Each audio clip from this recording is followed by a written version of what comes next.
మనం విభజించుకుంటూ పోయాలి. చూద్దాం. ఇక్కడ ర్ ఆ బు ఆ, ఇక్కడ ద ధ సమానంగానే ఉన్నాయి, ఆ ఆ సమానంగానే ఉన్నాయి. ఓకే, ఇక్కడ చూస్తే ఆ ప్లస్ ధ అనేవి సమానంగా రాధ బాధ అనేటువంటి పదాల్లో కనబడుతున్నాయి. ఓకే, రాధ బాధ అనేటువంటి రెండు పదాలను తీసుకుంటే ఆ పదాలలో ఆ ప్లస్ ధ అనేది సాధారణంగా కనిపిస్తుంది.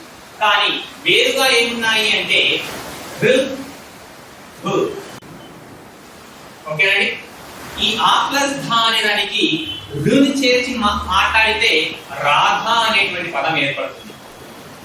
ఈ ఆ ప్లస్ ధ అనే దానికి గు చేరిస్తే బాధ అనేది ఏర్పడుతుంది.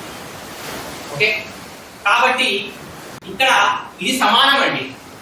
వీటిని మార్చడం వల్ల ఇక్కడ మొదట్లో ఉన్నటువంటి రు మరియు బులని మార్చడం వల్ల ఏమైంది, అర్థం అనేది మారిపోయింది. రాధ అనేది అమ్మాయి పేరు గాను, బాధ అనేది ఒక భావన గాను, ఒక మీ యొక్క మన యొక్క బాధ అనేది కనబడుతుంది. ఇక్కడనేమో రాధ అని కనిపిస్తుంది. అర్థాలు మారిపోయాయి. అంటే ఇక్కడ మొదట్లో చేరేటువంటి ఈ వీటిని మార్చడం వల్ల ఏం ఏర్పడింది, అర్థంలో మార్పు అనేది ఏర్పడింది. అంటే వీటికి ఏ శక్తి కలిగినట్టు, ఇప్పుడు పదాల యొక్క అర్థాన్ని మార్పు చెందించే శక్తి కలిగినట్టు. ఈ రు మరియు బులకు ఏమున్నట్టు,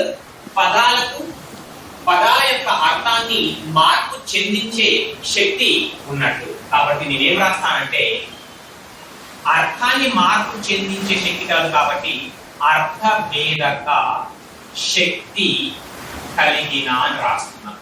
ఓకే, అంటే వీటిని మార్చడం వలన పదాల యొక్క అర్థాలు మార్పు చెందుతున్నాయి. కాబట్టి అర్థాలను మార్పు చెందించే, అర్థంలో భేదాన్ని కలిగించే శక్తి వీటికి ఉంది.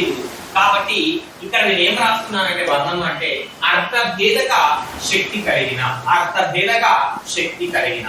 ఓకే, ఇక్కడ రాని విభజించి రు ప్లస్ ఆగా తిరిగి రాశాను, దాని విభజించి రు ప్లస్ ఆగా తిరిగి రాశాను. ఇక్కడ కొంగలో కూడా కు ప్లస్ ఓగా రాశాను, గాని కూడా రు ప్లస్ ఆగా, ధోని కూడా రు ప్లస్ ఓగా రాశాను. ఇక్కడ చూస్తే ఓ ప్లస్ సున్నాతో కూడిన గా అనేది సమానంగానే ఉంది. కానీ ఇక్కడ రును చేరిస్తే ఒక అక్షరం ఒక అర్థం వస్తుంది, రును చేరిస్తే ఒక అర్థం వచ్చింది. రును చేరిస్తే టు ప్లస్ ఓ ప్లస్ సున్నా ప్లస్ రు ప్లస్ ఆ ఏమవుతుందంటే కుంగ, కొంగ ఏమవుతుంది, కొంగ.